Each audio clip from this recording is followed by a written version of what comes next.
രജനീകാന്ത് ചിത്രം കൂലി ഓൺലൈനിൽ ചിത്രത്തിന്റെ ലീക്ക്ഡ് കോപ്പി പുറത്ത്. തമിഴ് റോക്കേഴ്സ്, മൂവി റൂൾസ് എന്നീ സൈറ്റുകളിലാണ് ചിത്രത്തിന്റെ പൈറേറ്റഡ് കോപ്പി എത്തിയിരിക്കുന്നത്. ഹരികൃഷ്ണൻ വിവരങ്ങളുമായി ചേരുന്നു. ഹരി, വളരെ പ്രധാനപ്പെട്ട ബിഗ് ബഡ്ജറ്റ് സിനിമകൾക്കെല്ലാം, തമിഴ് സിനിമകൾക്കെല്ലാം തിയേറ്ററുകളിൽ എത്തും മുമ്പേ ഇതാണ് ദുരവസ്ഥ. കൂലിക്ക് ഒരുപക്ഷെ കുറച്ചുകൂടി ഭാഗ്യമുണ്ടെന്ന് പറയാം. 24 മണിക്കൂറിന് ശേഷമാണ് ഈ ഇത്രയും നടപടികൾ ഉണ്ടായിട്ടും ഇത് ആവർത്തിക്കുന്നു. ഏതെല്ലാം സൈറ്റുകളിൽ, എന്താണ് വിവരങ്ങൾ? അവർണ സൂചിപ്പിച്ചതുപോലെ തന്നെ ഈ ലീക്ഡ് കോപ്പി അത് പ്രത്യേകിച്ച് ബിഗ് ബഡ്ജറ്റ് സിനിമകൾക്കൊക്കെ തന്നെ ഇത് ഉണ്ടാകുന്നുണ്ട് എന്നുള്ളത് വസ്തുതയാണ്.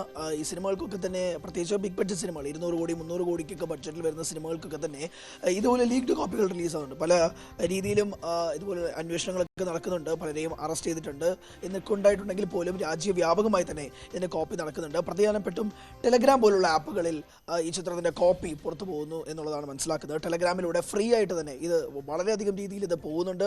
പലരിലേക്കും ഇത് ഷെയർ ചെയ്യപ്പെടുന്നുണ്ട്. അതുപോലെ തന്നെയാണ് ഓൺലൈൻ സൈറ്റുകൾ, പ്രത്യേകിച്ച് തമിഴ് റോക്കേഴ്സ് പോലുള്ള സൈറ്റുകൾ പലപ്പോഴും ഇവിടെ ബാൻ ചെയ്ത സൈറ്റാണ്. എന്നാൽ പോലും അതിൻ്റെ ഡൊമൈൻ നെയിം ചേഞ്ച് ചെയ്തുകൊണ്ട് പലപ്പോഴായി ഇതുപോലുള്ള സൈറ്റുകൾ പുറത്തു വരുന്നുണ്ട്. അതിൽ തമിഴ് റോക്കേഴ്സ്, മൂവീസ് എന്ന് പറഞ്ഞിട്ടുള്ള വെബ്സൈറ്റുകളിൽ നിന്നാണ് ഇതിൻ്റെ ലീക്ഡ് കോപ്പി. അതും അവരുടെ ഇതിനകത്ത് ഏറ്റവും ഞെട്ടിപ്പിക്കുന്ന കാര്യം 240 പിക്സൽ മുതൽ 1080 പിക്സൽ വരെയുള്ള വൈഡ് റേഞ്ചിലാണ് ഇതിൻ്റെ കോപ്പികൾ പുറത്തു വരുന്നത്. HD പ്രിൻ്റ് ഉൾപ്പെടെ local print, medium size print, അങ്ങനെ നിരവധി പ്രിൻ്റുകളിലാണ് ഈ ചിത്രത്തിൻ്റെ കോപ്പി തന്നെ പുറത്തു വരുന്നത് എന്നുള്ളതാണ് ഞെട്ടിപ്പിക്കുന്ന കാര്യം. അതും സൂചിപ്പിച്ചതുപോലെ തന്നെ 24 മണിക്കൂറിനുള്ളിൽ ഈ ചിത്രത്തിന് വലിയ കളക്ഷനൊന്നും തുടക്കത്തിൽ തന്നെ നേടുന്നുണ്ട്. അത് മുന്നോട്ട് പോകുന്നുണ്ടെങ്കിൽ പോലും ഇതുപോലുള്ള ലീക്ഡ് കോപ്പികൾ പ്രത്യേകിച്ച് ബിഗ് ബഡ്ജറ്റ് സിനിമകൾക്ക് ഒരു വലിയ തിരിച്ചടിയാവുന്നുണ്ട്. അത് നമ്മൾ കഴിഞ്ഞ മുമ്പ് തന്നെ മലയാള സിനിമകൾക്ക് ഉൾപ്പെടെ എടുത്ത് നോക്കിയാൽ പോലും രജനിയുടെ മുന്നത്തെ ചിത്രമായ വേട്ടയൻ ഉൾപ്പെടെ, അല്ലെങ്കിൽ ഇപ്പോൾ റിലീസാവാൻ പോകുന്ന വാർ 2, കഴിഞ്ഞ ദിവസം റിലീസായ വാർ 2 പോലുള്ള സിനിമകൾക്കൊക്കെ തന്നെ ഇതൊരു വലിയ പ്രതിസന്ധിയായി നിൽക്കുന്നുണ്ട്. സംവിധായകർ ഉൾപ്പെടെയുള്ള പലരും ഈ ലീക്ഡ് കോപ്പി പലരും കാണുന്നതായിട്ട് വീഡിയോ ഷൂട്ട് ചെയ്ത് മാധ്യമങ്ങളിൽ കൊണ്ടുവന്നിട്ട് പോലും കൃത്യമായൊരു നടപടി ഇതുമായി ബന്ധപ്പെട്ട് ഉണ്ടാകുന്നില്ല. തിയേറ്ററുകളിൽ ഇതുമായി ബന്ധപ്പെട്ട് കൃത്യമായ കാര്യങ്ങൾ നടക്കുന്നില്ല. ആരെങ്കിലും മൊബൈലിൽ ഷൂട്ട് ചെയ്യുന്നുണ്ടെങ്കിൽ അത് കൃത്യമായി അവരെ അറിയിച്ച് അത് നിർത്തിക്കാനുള്ളൊരു നടപടി ഇതുവരെ തിയേറ്ററുകളുടെ ഭാഗത്തുനിന്നും, പല രാജ്യങ്ങളിലെ തന്നെ പല സംസ്ഥാനങ്ങളിലും ഭാഗത്തുള്ള തിയേറ്ററുകളിൽ നിന്നും ഉണ്ടാകുന്നില്ല. കഴിഞ്ഞ ദിവസം തന്നെ പലരും ഈ ഓൺലൈനിൽ തന്നെ ഈ സിനിമയുടെ പല സീൻസും ഷൂട്ട് ചെയ്ത് ഇൻസ്റ്റാഗ്രാമിലും ഫേസ്ബുക്കിലും ഒക്കെ ഇടുന്ന കാഴ്ചയും നമ്മൾ കണ്ടു. പക്ഷേ മുഴുവൻ ചിത്രം, അതായത് ഏകദേശം ഈ ചിത്രത്തിൻ്റെ ഡ്യൂറേഷൻ എന്ന് പറയുന്നത് 2 മണിക്കൂർ 45 മിനിറ്റിന് മേലെയാണ്. ഇത്രയും ഷൂട്ട് ചെയ്യുമ്പോൾ പോലും തിയേറ്റർ അതോറിറ്റീസോ അല്ലെങ്കിൽ സിനിമ കാണുന്ന മറ്റാരും പോലും ഇത് തടുക്കുന്നില്ല എന്നുള്ളത് വളരെ ഞെട്ടിപ്പിക്കുന്ന ഒരു കാര്യം തന്നെയാണ്. തിയേറ്റർ കോപ്പി തന്നെയാണ്. പക്ഷേ ആ തിയേറ്റർ കോപ്പിയിൽ ഏറ്റവും വലിയ പ്രിന്റ് മുതൽ ഏറ്റവും ചെറിയ പ്രിന്റ് വരെ ഇത് പുറത്തു വരുന്നുണ്ട്. ഏകദേശം 400 കോടി രൂപ ബഡ്ജറ്റിൽ മുടക്കിയിരിക്കുന്ന ചിത്രമാണ് കൂലി. ഈ ചിത്രത്തിൽ ആദ്യം തന്നെ സമ്മിശ്ര അഭിപ്രായം പുറത്തു വരുന്നത് കൊണ്ട് തന്നെ തിയേറ്ററുകളിലേക്ക് പലരും പോകാൻ മടിക്കാറുണ്ട്. അതൊരു കാരണം. 2, ഈ സിനിമയ്ക്ക് ഇപ്പോൾ ഇതുപോലെ തിയേറ്റർ കോപ്പികൾ പുറത്തു വരുമ്പോൾ സ്വാഭാവികമായും ആളുകൾക്ക് തിയേറ്ററിൽ പോകാനുള്ളൊരു മനസ്സും മാറും. അവർക്ക് ഓൺലൈനിൽ കോപ്പി കിട്ടുന്നുണ്ട്, അതിൽ നിന്ന് കണ്ട് കഥ മനസ്സിലാക്കിയാൽ മതി എന്നൊരു ചിന്ത വരും. കൃത്യമായ നടപടി ഇതുമായി ബന്ധപ്പെട്ട് പോലീസിൻ്റെ ഭാഗത്തു നിന്നും ഉണ്ടാകുന്നില്ല എന്നുള്ളതാണ്. ഇപ്പോഴും കോപ്പികൾ പുറത്തു വന്നിട്ടുണ്ടെങ്കിലും ആരാണ് ഇത് പുറത്തുവിട്ടുന്നത്, ഏത് സംസ്ഥാനത്തു നിന്നാണ് പുറത്തു വന്നത് എന്നുള്ള കാര്യങ്ങളൊന്നും വ്യക്തതയില്ല. പക്ഷേ എന്നാൽ പോലും വളരെ വ്യാപകമായി തന്നെ ടെലഗ്രാം ഉൾപ്പെടെയുള്ള ആപ്പുകളിൽ, മൊബൈൽ ഓൺലൈൻ വെബ്സൈറ്റുകൾ ഉൾപ്പെടെ, ഇപ്പം സൂചിപ്പിച്ചതുപോലെ തന്നെ തമിഴ് റോക്കേഴ്സ് ഇതിൻ്റെ ഒരു പ്രധാനപ്പെട്ട വെബ്സൈറ്റാണ്. തിയേറ്റർ പ്രിൻ്റ് ഏറ്റവും കൂടുതൽ വിറ്റഴിക്കപ്പെട്ടിരുന്ന ഒരു ചാനലായിരുന്നു തമിഴ് റോക്കേഴ്സ്. പിന്നീട് അത് ബാൻ ചെയ്തെങ്കിൽ പോലും പല ഡൊമൈൻ നെയിമുകളിലും ഈ സൈറ്റ് വരികയും വീണ്ടും ഇത് വ്യാപകമായി തന്നെ ഇറങ്ങുന്ന ബിഗ് ബഡ്ജറ്റ് സിനിമകൾ, അതാണ് ഇവരുടെ ഏറ്റവും പ്രധാനപ്പെട്ട ടാർഗറ്റ്. ചെറിയ ചിത്രങ്ങളൊന്നും ഇവർ ശ്രദ്ധിക്കാറ് പോലുമില്ല.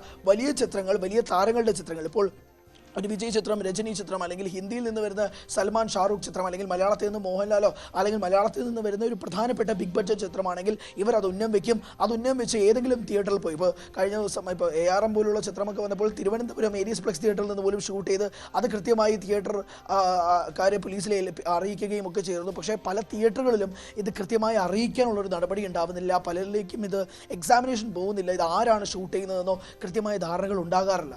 അപ്പോൾ ഈ ഓൺലൈൻ പ്രിന്റിലൂടെ ഇത് വലിയ രീതിയിൽ തന്നെ വലിയ ബിഗ് ബഡ്ജറ്റ് സിനിമകളെ ഇത് ബാധിക്കുന്നുണ്ട്. കാരണം തിയേറ്ററിൽ നിന്നുള്ള വരുമാനം ഈ സിനിമകൾക്ക് വളരെയധികം പ്രധാനപ്പെട്ടതാണ്. അത് മുടക്കുന്ന രീതിയിൽ തന്നെ, മാത്രമല്ല ഏകദേശം 2 ലക്ഷം രൂപ ഫൈൻ വരെ കിട്ടുന്നത് ആണ് ഈ തിയേറ്റർ പ്രിന്റ് ഇതുപോലെ വ്യാപകമായി തന്നെ പ്രചരിപ്പിക്കുന്നുവെങ്കിൽ പോലും ഇതിന് കൃത്യമായ ഒരു നടപടി ഉണ്ടാകുന്നില്ല. പറഞ്ഞാൽ ഇത് വളരെയധികം രീതിയിൽ വ്യാപിക്കുകയാണ്. ഓരോ സിനിമകൾ ഇറങ്ങുമ്പോൾ പോലും സംവിധായകരും നിർമ്മാതാക്കളും ഇതുമായി ബന്ധപ്പെട്ട് പല രീതിയിലും ഈ കേസുമായി മുന്നോട്ട് പോകുമെന്നും പോലീസിനെ അറിയിക്കുമെന്നും ഇതിന് കൃത്യമായി ട്രാക്ക് ചെയ്യുമെന്നൊക്കെ പറയുമ്പോൾ പോലും ഇത് ആരാണെന്നോ എവിടെ നിന്നാണെന്നോ ഇത് ചെയ്യുന്നതെന്നുള്ള പല ട്രേസസും ഇൻഫർമേഷൻസ് കിട്ടാറില്ല. അങ്ങനെ പല കേസുകളും തള്ളിപ്പോകുന്നൊരു സാഹചര്യം ഉണ്ടായിട്ടുണ്ട്. അതിന് ഏറ്റവും ഒടുവിലത്തെ ഉദാഹരണമായിട്ടാണ് കൂലി എന്ന ചിത്രവും മാറുന്നത്. കഴിഞ്ഞ ദിവസമാണ് രജനീകാന്ത് ചിത്രം റിലീസ് ചെയ്തത്. പക്ഷേ 24 മണിക്കൂറിനുള്ളിൽ തന്നെ വളരെ വ്യാപകമായി തന്നെ പല മൊബൈൽ വെബ്സൈറ്റുകളിലും പല ടെലഗ്രാം ഗ്രൂപ്പുകൾ, ടെലഗ്രാമിലൂടെയാണ് ഇത് ഏറ്റവും അധികം ഷെയർ ചെയ്യപ്പെടുന്നത്. ഫയൽ മൊത്തത്തിലായി തന്നെ ഇത് ഷെയർ ചെയ്യപ്പെടുകയും പല മൂവി ഗ്രൂപ്പുകളിലും ഈ ചിത്രത്തിൻ്റെ ഫയലുകൾ ഷെയർ ചെയ്യപ്പെടുകയും ഈ തിയേറ്റർ പ്രിന്റുകൾ കാണാനും അത് ചോദിച്ച് മേടിക്കാനുമുള്ള ആളുകളുമുണ്ട്. അത് വാങ്ങാനോ അല്ലെങ്കിൽ അത് കൊടുക്കാനുമുള്ള ടെലഗ്രാം ഗ്രൂപ്പുകളും പ്രത്യേകിച്ച് മൂവി ഗ്രൂപ്പുകൾ ടെലഗ്രാമിൽ വളരെയധികം സജീവമാണ്. പല സംവിധായകരും നിർമ്മാതാക്കളും ടെലഗ്രാമിനെതിരെ തന്നെ പ്രത്യേകിച്ച് ഇതുപോലുള്ള വലിയ സൈസുകൾ ഷെയർ ചെയ്യാൻ ടെലഗ്രാമിൽ വളരെയധികം എളുപ്പമാണ്. ബാക്കിയുള്ള ഫേസ്ബുക്കും വാട്സാപ്പും ഇൻസ്റ്റഗ്രാമിലും ഒക്കെക്കാൾ ടെലഗ്രാമാണ് ഇതിൽ ഏറ്റവും കൂടുതൽ യൂസ് ചെയ്യുന്നത്. ടെലഗ്രാമിൽ പോലും ഇത്രയും വലിയ സൈസുകൾ ഷെയർ ചെയ്യപ്പെടുമ്പോൾ പോലും അതിൻ്റെ സെൻറ്റർ ആരാണ്, അത് എവിടെ നിന്നാണ് റിസീവ് ചെയ്യുന്നത്, ഇത്തരത്തിലുള്ള ഒരു ഇൻഫർമേഷനും കിട്ടാത്ത രീതിയിൽ പലപ്പോഴായി കേസുകൾ മാറ്റിവെക്കപ്പെടാറുമുണ്ട്. പലപ്പോഴായി ട്രെയിനുകളിലും മറ്റ് ബസ്സുകളിലോ അല്ലെങ്കിൽ ഒരു ഇതുപോലുള്ള സ്ഥലങ്ങളിൽ ആളുകളിരുന്ന് കാണുമ്പോഴാണ് പലപ്പോഴും അറിയുന്നത് ഇതുപോലുള്ള ലീക്ഡ് കോപ്പികൾ പുറത്തു വരുന്നുണ്ടെന്ന് പോലും. അത്രയും വളരെ കോൺഫിഡൻഷ്യലായിട്ട് പോലും പലരും ഷെയർ ചെയ്യാറുണ്ട്. ഇത് വളരെയധികം, പക്ഷേ ഇത് വ്യാപകമായി തന്നെയാണ് രാജ്യമൊട്ടാകെ തന്നെ ഇപ്പോൾ ഇത് പുറത്തു വന്നിരിക്കുന്ന ഈ ചിത്രത്തെ വളരെ പ്രതികൂലമായി. തീർച്ചയായിട്ടും ഹരികൃഷ്ണൻ വിവരങ്ങൾ നൽകിയത്. കൂലിയുടെയും വ്യാജ പതിപ്പ് ഓൺലൈനിൽ എത്തിയിരിക്കുന്നു.